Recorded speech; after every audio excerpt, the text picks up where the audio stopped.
Hi, this is Gareth, and this is the code for my FTM system.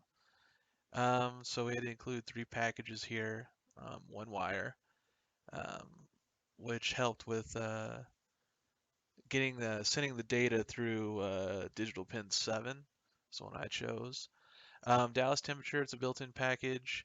It takes in the sensor reading and converts it into Fahrenheit and saves it in an array that we can call it by index. I have the liquid crystal I2C for the specific 4 row, 20 column um, LCD screen display I have. You see right here, initialize it. We define which digital pin we're taking in the data from. Um, and then we also set up where we're reading in the water level sensor. I just chose A0. We're initializing the initial temperature as a float since we want 2 decimal places. Um, Here we pass on our one wire reference that we created up here to our Dallas temperature so it can make those conversions. I also set the initial water level right here. So we start from 0 whenever we start measuring water. Here's just a basic void setup. So we initialize our sensors, tell it to start. Um, we initialize our screen, turn it on, turn the backlight on. I've noticed whenever you didn't turn it on, it was pretty dim, and it's very late right now.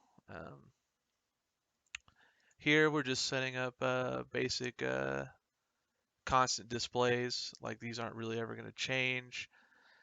So I didn't have to initialize where it started from because it just initially starts from 0, 0. Here we set it down to the next row for water levels. And then I also set water temps to the 4th row down here, technically the 2nd row, I should say right here. And then here's our loop. This is here we're taking in, receiving the reading from the sensors.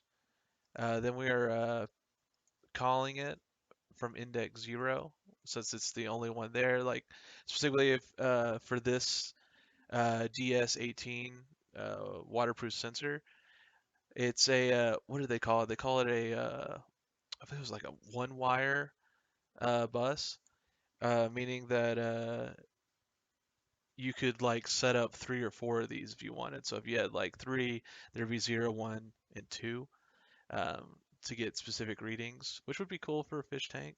I don't have that many. I just had the one, and that's enough responsibility for me. Here we are converting. This is a built-in Dallas package that converts it straight to temp. I mean, technically, I could just do the basic equation right here, but it's built in, a little easier.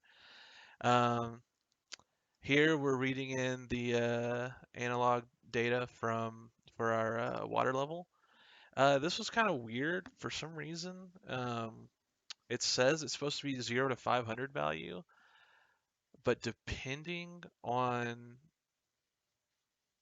what I put the sensor in, like for the next video I'm gonna make, I'm using a just a drinking cup because with my setup right now, it's not very safe to put in the fish tank yet. I need to get a cover for it and everything.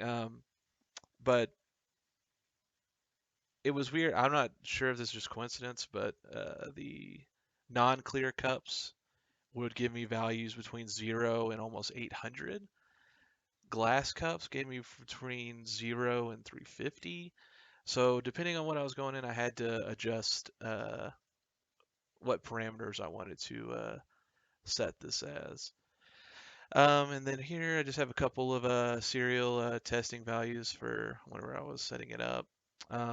Here I'm setting this to the 3rd row so I can display. So if the value comes in for this specific one, I was using a non-clear cup.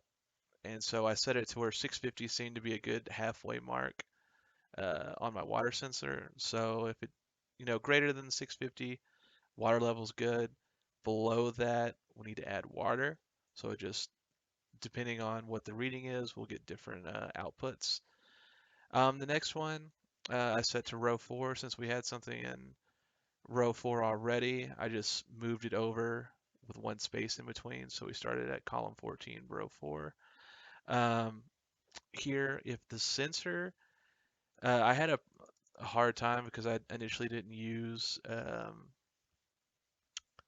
my 4.7 resistor for this, which you needed. So I'm pretty sure I burned up. Luckily, I got like 5 packs of these, but I'm pretty sure I burned up 3 of them because not all of them worked. And here, the base value, if you're not getting connection at what's so all with the Dallas temperature package, um, if you're not getting a connection, you're going to get negative 196.60. So just disconnect it. Otherwise, we're going to print the temp um, and then F right after. I tried putting it in here with this, but I'm not sure why the code didn't work, so I just put it down. And then we just have a delay of 1 second. So that's my code. It's pretty simple, but that's it.